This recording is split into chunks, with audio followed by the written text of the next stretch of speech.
بسم الله الرحمن الرحيم. وقالت اليهود والنصارى نحن أبناء الله وأحباؤه قل فلم يعذبكم بذنوبكم بل أنتم بشر ممن خلق يغفر لمن يشاء ويعذب من يشاء ولله ملك السماوات والأرض وما بينهما وإليه المصير. ترجمہ آیت: یہود و نصارہ کہتے ہیں کہ ہم اللہ کے بیٹے اور اس کے چہتے ہیں. ان سے کہو کہ پھر اللہ تمہارے گناہوں کی وجہ سے تمہیں سزا کیوں دیتا ہے؟ نہیں، بلکہ تم انہی انسانوں کی طرح انسان ہو جو اس نے پیدا کیے ہیں. وہ جس کو چاہتا ہے بخش دیتا ہے، جس کو چاہتا ہے عذاب دیتا ہے. آسمانوں اور زمین پر اور ان کے درمیان جو کچھ موجود ہے اس پر تنہا اللہ کی ملکیت ہے اور اسی کی طرف سب کو لوٹ کر جانا ہے. پچھلی آیات میں اللہ رب العزت نے یہود و نصارہ کو یہ بات سمجھائی تھی کہ اللہ رب العزت کے بھیجے ہوئے پیغمبروں پر ایمان لے کر آؤ، ان کو اللہ رب العزت کا بیٹا یا خدا نہ بناؤ. اب اللہ وہی سمجھا رہے ہیں. اللہ نے فرمایا کہ یہود و نصارہ یہ کہتے ہیں کہ ہم تو ابن اللہ ہیں، ہم تو اللہ کے بیٹے ہیں. یہودیوں نے کہا تھا نا کہ عزیر علیہ السلام اللہ کے بیٹے ہیں. عیسائیوں نے کہا کہ عیسیٰ علیہ السلام جو ہے یہ اللہ کے بیٹے ہیں. اس طرح کہ ہم تو اللہ کے بیٹے ہیں، ان کو خدا بنایا اور کل قیامت کو ہمیں کوئی پوچھ گچھ نہیں ہوگی، اس لیے کہ ہم تو خدا کے چہتے ہیں، ہم ان کے بیٹے ہیں، ہمارے گناہوں کی وجہ سے ہمیں سزا نہیں دی جائے گی. اللہ نے فرمایا کہ ان سے یہ پوچھو فَلِمَ يُعَذِّبُكُمْ بِذُنُوبِكُمْ، اگر تم خدا کے بیٹے ہو تو تمہیں عذاب کیوں دیا جا رہا ہے؟ حالانکہ دنیا کے اندر باپ بیٹے کو اگر مارتا ہے تو وہ ادب سکھانے کی خاطر مارتا ہے، اس کی برائی کو ختم کرنے کے لیے مارتا ہے. وہ سزا ہوتی ہے، وہ عذاب نہیں ہوتا. وہ انسان کو تربیت کرنے کے لیے باپ جو ہے بیٹے کو مار پیٹ کرتا ہے، عذاب نہیں دیتا. کوئی باپ اپنے اولاد کو عذاب نہیں دیتا. اگر تم ابن اللہ ہو تو تمہیں کل قیامت کو پھر عذاب کیوں دیا جا رہا ہے؟ اس سے یہ پتہ چلتا ہے کہ ابن اللہ نہیں، بل انتم بشر ممن خلق، بلکہ تم تو انسانوں میں سے ایک انسان ہو جو اللہ نے تمہیں پیدا کیا ہے. اور مفسرین کہتے ہیں بل انتم بشر ممن خلق، بشر ان کے اوپر دو پیش ہیں. جس لفظ کے اوپر پیش آ جائیں گرامر کے اعتبار سے اس کا مطلب ہوتا ہے کہ یہ لفظ تنکیر، یعنی یہ انسان کی حقارت کی طرف اشارہ کر رہا ہے. بل انتم بشر ممن خلق، کہ تم تو انسانوں میں سب سے گھٹیا انسان ہو. تم کہاں سے ابن اللہ بن گئے ہو؟ اپنی سوچ پر کیا ہے ذرا غور کرو کہ تم اپنے آپ کو اللہ کا بیٹا سمجھتے ہو. تمہارا تو کام تھا کہ اللہ کے بھیجے ہوئے پیغمبر پر ایمان لے کر آنا. تم نے کیا ہے انسان کو خدا بنا کر بٹھا دیا ہے. بل انتم بشر ممن خلق، تم تو انسانوں میں سب سے گھٹیا انسان ہو. تم کیسی بات کرتے ہو؟ اللہ فرماتے ہیں یغفر لمن یشاء ویعذب من یشاء، اللہ جس سے چاہتے ہیں اس کی مغفرت فرماتے ہیں، جس سے چاہتے ہیں اسے عذاب دیتے ہیں. وللہ ملک السماوات والارض وما بینہما، آسمان و زمین کا مالک کون؟ اللہ ہے. آسمان و زمین کے درمیان کا مالک کون؟ اللہ ہے. زمین کے خزانوں کا مالک کون؟ اللہ ہے. آسمان کے اوپر ستاروں کا مالک کون؟ چاند سورج کا مالک کون ہے؟ اللہ ہے. تم نے عیسیٰ کو بیٹا بنا دیا، عیسیٰ کو خدا بنا کر بیٹھ گئے ہو. کیا کرتے ہو؟ وَإِلَيْهِ الْمَصِيرُ، اور اسی ہی کی طرف لوٹ کر جانا ہے. اور اس کو آپ یہ سمجھیں جس طرح آج کل کہتے ہیں نا کہ اسی تو پیروں کی اولاد ایسی بخشے بخشائے ہم، یہ وہی بات ہے. پیروں کی اولاد نہیں، پیر ہونا یہ کوئی بات نہیں ہے. میرا باپ کیا ہے بڑا عالم ہو، ٹھیک ہے، میں نے کل قیامت کو اگر اللہ کی بارگاہ میں پیش ہونا ہے وہ میں نے اپنے اعمال کے بل بوتے پہ ہونا ہے. وہاں تو نسب نہیں دیکھا جائے گا، وہاں تو اعمال دیکھے جائیں گے.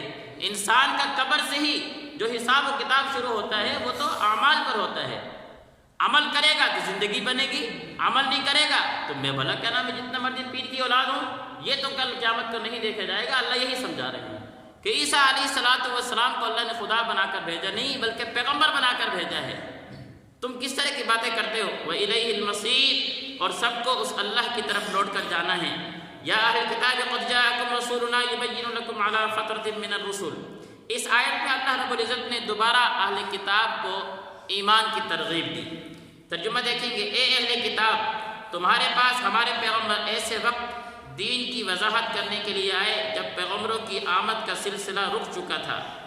ان تقولوا ما جاءنا من بشیر، تاکہ تم یہ نہ کہہ سکو کہ ہمارے پاس تو کوئی خوشخبری دینے والا اور نہ ہی کوئی ڈرانے والا آیا۔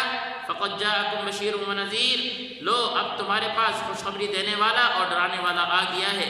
واللہ علی کل شیء قدیر، اللہ ہر بات پر پوری قدرت رکھتا ہے۔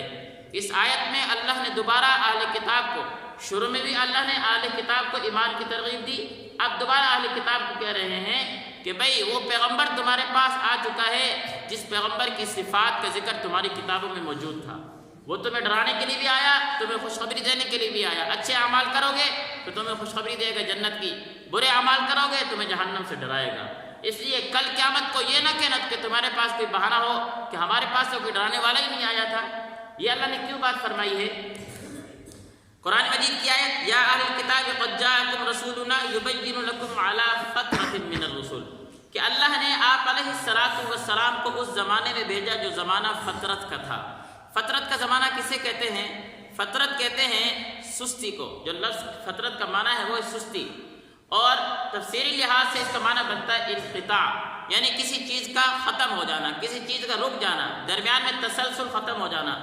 اللہ رب العزت نے انبیاء علیہ السلام کا سلسلہ جاری فرمایا۔ حضرت عیسیٰ علیہ السلام تک انبیاء آتے رہے۔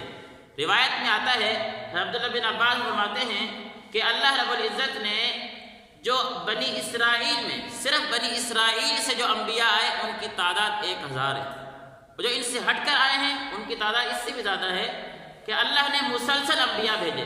لیکن عیسیٰ علیہ السلام کے بعد آپ علیہ السلام کے درمیان کوئی پیغمبر نہیں آیا۔ یہ جو درمیان کا زمانہ ہے، اس درمیان کے زمانے کو کہتے ہیں فترت۔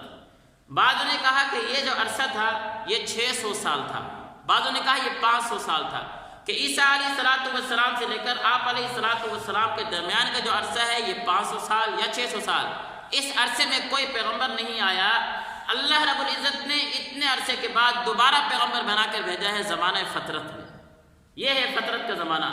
اب اللہ یہودیوں کو یہ بات کہہ رہے ہیں کہ کل قیامت کو تم یہ نہ کہنا کہ جی ہم تو اس زمانے میں تھے جس زمانے میں کوئی پیغمبر ہی نہیں تھا، بلکہ نہیں، فقد جاءکم بشیر و نذیر، کہ تمہارے پاس ڈرانے والا بھی آ گیا، تمہارے پاس خوشخبری دینے والا بھی آ گیا، ایمان لے کر آؤ اس کے اوپر۔ اب یہاں پر سوال یہ ہوتا ہے، اب اس 600 سال کے زمانے میں کوئی پیغمبر نہیں آیا، اس زمانے میں جو قوم تھی اس قوم کے بارے میں کیا حکم ہے؟ پیغمبر تو آیا نہیں، پچھلی شریعتیں وہ رد و بدل ہو چکی تھی، کتابوں میں تبدیلی ہو گئی تھی، آیا اب ان کو ان کے اعمال کی وجہ سے عذاب ہوگا، سزا دیں گے اللہ رب العزت؟ اس میں علماء کا اختلاف ہے۔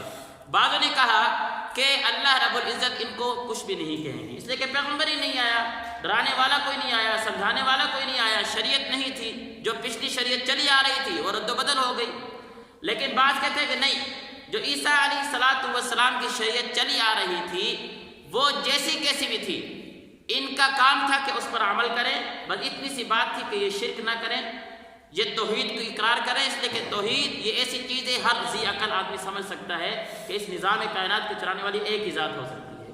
میرے گھر میں اگر 2 افراد آ جائیں تو میرے گھر کا نظام نہیں چلتا، اگر ایک ہی کے ہاتھ میں کام ہو تو گھر کا نظام چلتا رہتا ہے، یہ عقل بھی انسان کو سمجھاتی ہے۔ تو ان کا کام تھا کہ یہ توحید مانتے، جیسی کیسی بھی کیا ہے تورات انجیل موجود تھی اس پر عمل کرتے، بس اللہ رب العزت نے ان کو اس پر چھوڑا تھا، اگر ان نے اس کے مطابق زندگی گزاری ان کو عذاب دیا جائے گا۔ ایک بات۔ دوسری بات یہ ہے کہ تورات انجیل تو موجود تھی، جو لوگ یہ کہتے ہیں کہ ان کو عذاب نہیں دیا جائے گا، تو تورات انجیل تو موجود ہے، اس کا جواب علماء نے یہ دیا کہ بلا تورات انجیل موجود ہے لیکن اس میں رد و بدل ہو گیا تھا، وہ صحیح رہی نہیں تھی، وہ حقیقی تورات انجیل نہیں تھی جو اللہ رب العزت نے عیسیٰ علیہ السلام موسیٰ علیہ السلام پر اتاری تھی، وہ رد و بدل ہو گئی، وہ ختم ہو گئی ہیں، اس لیے ان کو عذاب نہیں دیا جائے گا۔ بہرحال ہمارا اس سے کوئی کام نہیں، ہمیں صرف اتنی سی بات ہے کہ اللہ رب العزت نے یہ ہمیں سمجھایا کہ آخر میں آپ علیہ السلام کو اللہ نے پیغمبر بنا کر بھیجا ہے، وہ رسول ایسے ہیں جو ڈرانے والے بھی ہیں، وہ رسول ایسے ہیں جو خوشخبری دینے والے بھی ہیں، ہمارا کام بنتا ہے کہ ہم اس پیغمبر کی بات کو مانیں اور اس پر ایمان لے کر آئیں۔ یا اہل الکتاب قد جاءکم رسولنا یبین لکم، اے اہل کتاب تمہارے پاس ہمارے پیغمبر ایسے وقت دین کی وضاحت کرنے کے لیے آئے جب پیغمبروں کی آمد و رفت کا سلسلہ رک چکا تھا، ان تقولوا ما جاءنا من بشیر، تاکہ تم یہ نہ کہہ سکو کہ ہمارے پاس نہ تو کوئی جنت کی خوشخبری دینے والا آیا، ولا نذیر، اور نہ ہی کوئی جہنم سے ڈرانے والا آیا۔ فقد جاءکم بشیر و نذیر، حقیقت یہ ہے کہ اب تو تمہارے پاس خوشخبری دینے والا بھی آ چکا اور ڈرانے والا بھی آ گیا ہے۔ واللہ علی کل شیء قدیر، اور اللہ ہر بات پر پوری طرح قدرت رکھتا ہے۔ یہ ساری آیات پیچھے گزری تقریباً 2 رکوع، ہمیں کیا سبق ملتا؟ سمجھایا جا رہا ہے کہ عیسائیوں نے یا یہودیوں نے وقت کے پیغمبر کی بات کو نہ مانا، وقت کی پیغمبر کی بات کو جھٹلا دیا، اور بعض نے پیغمبر کو اتنا آگے بڑھایا کہ نعوذ باللہ خدا کا بیٹا بنا دیا یا خدا بنا بیٹھے۔ اللہ نے فرمایا کہ ان لوگوں کے ساتھ جو حالات ہوئے، آپ علیہ السلام بھی اللہ کے پیغمبر ہیں، اللہ نے آپ علیہ السلام کو پیغمبر بنا کر بھیجا ہے، ان پر ایمان لے کر آؤ۔ یہ کوئی پیغمبر کے خدا کے بیٹے نہیں، یہ اللہ کے بیٹے نہیں ہیں، نہ ہی یہ خدا ہے، اس لیے نہ ان کو خدا والا درجہ دو اور نہ ہی ان کے ساتھ وہ کرتوت کرو جو یہودیوں نے اور عیسائیوں نے اپنے پیغمبروں کے ساتھ کیا تھا، بلکہ ڈرانے کے لیے آئے ہیں، سمجھانے کے لیے آئے ہیں۔ اللہ کے آخری پیغمبر ہے، ان کی تعلیمات کو مانو، ان کے مطابق زندگی گزارو۔ اگر نہیں کرو گے تو جس طرح انہوں نے اللہ سے کیے ہوئے وعدوں کو توڑا تھا اور اللہ نے ان کو پر عذابات بھیجے تھے، آج بھی اگر ہم اس طرح کریں گے تو ہمارے پر بھی عذاب آ سکتا ہے۔ یہ قرآن مجید کے جو واقعات ہوتے ہیں یہ قصے کہانی کی کتاب نہیں ہے، یہ سبق آموز کی چیز ہے۔ عبرت کے لیے اللہ رب العزت پچھلے لوگوں کے واقعات ذکر کرتے ہیں کہ ہم ان سے سبق حاصل کریں، پھر اس کے مطابق زندگی گزاریں۔ اللہ سمجھنے کی